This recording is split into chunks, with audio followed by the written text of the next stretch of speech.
பாத்தியா உங்க அப்பா தான் உனக்காக எவ்வளவு கஷ்டப்படுறாரு பாத்தியா? யாருக்காக? எல்லாம் உனக்காக தான்டா. எவ்வளவு கஷ்டப்படுறாரு பாத்தியா? இந்த வெயில்ல நீ கஷ்டப்பட்டா அதனுடைய வலி நான் உனக்கு தெரியும்டா. இத பார்த்தா திருந்துடா. அடிக்காத சுத்தி நிக்கிறீங்க. என்ன பாத்தி, நாங்கள் காலையிலே வேலை செஞ்சுட்டு போயிடுறோம். நீ நைட்டு பக்கம் கஷ்டப்படுற. எல்லாம் என் பையனுக்காக தானா. என் பையன் படிச்சு பெரிய ஆளாக வரணும்ண்ணா, அதுக்காக தானே இப்படி கஷ்டப்படுறேன். கண்டிப்பா நல்லா படிச்சு என் பையன் பெரிய ஆளாகி வருவானா.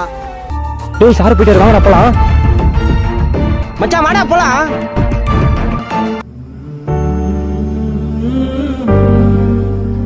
வாடா போலாம். நான் வரல மச்சான், நீங்க போயிட்டாங்கண்ணா. என்னடா எனக்காக எங்க அப்பா எவ்வளவு கஷ்டப்படுறாரு தெரியுமா? எனக்கே நேற்று தானே தெரிஞ்சுது. அந்த வெயில்ல எங்க அப்பா கல்லு தூக்கி கஷ்டப்பட்ட அந்த வலி நேற்று நான் அதை பார்த்து என் கண்ணே கலங்கிச்சுடா.